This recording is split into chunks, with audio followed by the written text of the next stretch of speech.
সনাতনী সভ্যতাৰে কি সম্পৰ্ক অসমৰ? কোনে ভাৰতৰ পৰা আঁতৰত ৰাখিছিল অসমক? অসমৰ মুখ্যমন্ত্ৰী হিমন্ত বিশ্ব শৰ্মাৰ এক গুৰুত্বপূৰ্ণ ভাষণ এতিয়া সৰব চৰ্চাৰ কেন্দ্ৰবিন্দু হৈ পৰিছে ৰাজধানী দিল্লীত।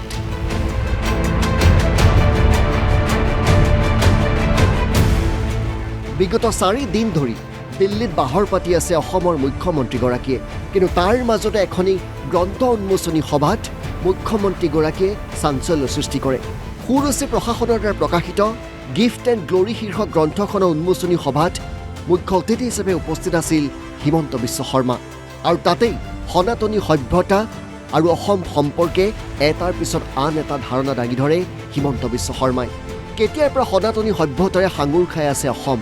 रामायण महाभारतर होइते की संपर्क अहोमर? हमारे हिंदू धर्म में जिसको हम भगवान मानते हैं, खुद भगवान कृष्ण ने नॉर्थ ईस्ट से शादी किया। उससे ज़्यादा सिविलाइजेशनल कनेक्ट कुछ हो ही नहीं सकता है। फिर दोबारा ऐसा उदाहरण भीम से लेकर अर्जुन से लेकर हम काफ़ी सिविलाइजेशनल कनेक्ट हमको देखने मिलेगा कि भारत का इतिहास में नॉर्थ ईस्ट को कभी अलग समझा ही नहीं गया था। हम हमेशा हमारे सिविलाइजेशनल जर्नी का we played a very important role. किन्तु भारतीय सभ्यता संस्कृतिरे हांगुर खाई थकार पाछतो किय भारतवर्षर सैते व्यवधान आगिल अहोमर? असम को इस्लामिक सिविलाइजेशन, इस्लामिक शासन में लाने के लिए तब असम ही एक प्रकार से उत्तर पूर्व थे, बहुत बड़ा प्रयास हुआ और ये प्रयास लासित बरफुकन का समय तक चलते रहा। जब असम ने एक डिसिसिव डिफीट किया इस्लामिक एक्सपांशन को, धीरे धीरे भारत का मेनलैंड से असम का संबंध टूटे। इसलिए हम इस्लाम से आज़ाद रहे और भारत कलकत्ता तक इस्लाम का अधीन चला गया। এই ভাৰতীয় সনাতনী সভ্যতা সংস্কৃতিৰ সৈতে যে অসম পৃথক নহয়, তাক প্ৰথমে কোনে উদঙাই দিছিল? महापुरुष श्रीमंत शंकरदेव ने जो भारत बंधन किए थे, वो भारत बंधन का इक्वल जो हमें टेक्स्ट ओ समय का जितना भी वैष्णवाइट पंडित महापुरुष भारत में जन्म लिया, भारत भूमि का इतना बंधन नहीं किया है, एटलीस्ट मेरा नॉलेज में नहीं आया है। महापुरुष श्रीमंत शंकरदेव ने टू दैट एक्सटेंट कि भगवान को भी भारत में जन्म लेना चाहिए, और बोलता है एक बार अगर कोई मनुष्य भारत में जन्म ले लेते हैं तो उनका पूरा पाप खंडन हो जाता है। কিন্তু ইমানৰ পাছতো কিয় অসমে ভাৰতত সন্মান আৰু মৰ্যাদা পোৱা নাছিল?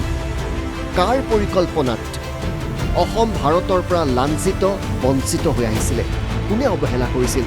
মুখ্যমন্ত্ৰী আঙুলি জাতীয় কংগ্ৰেছলৈ। कांग्रेस ने जो असम का खिलाफ एक स्टैंड लिया, जैसे जबरदस्त चुनाव किया गया, हजारों लोगों को मारा गया और कोई ऐसा घटना हुए जिसका कोई पैरेलल इंडिपेंडेंट इंडिया में नहीं है, बहुत ज़्यादा अत्याचार हुए। वो समय टीवी नहीं थे, वो समय सोशल मीडिया नहीं था, और असम का लोगों को देश से जितना सिंपैथी मिलना चाहिए था, जितना सपोर्ट मिलना चाहिए था, वो हमें नहीं मिला।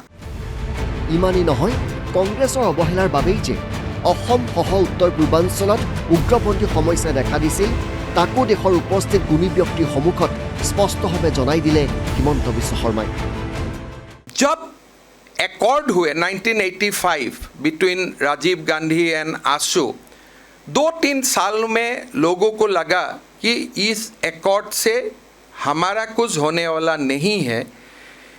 इसी का जो लोगों का फ्रस्ट्रेशन है, इसका मौका उठा के अल्फा का जन्म हुए।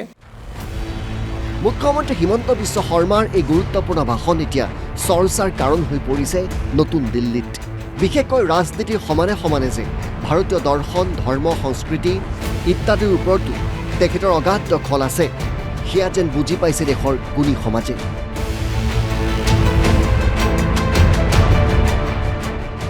নতুন দিল্লীৰ পৰা চাণক্য হাজৰিকা আৰু গুৱাহাটীৰ পৰা ৰমেন কলিতা, অসম লাইভ 24।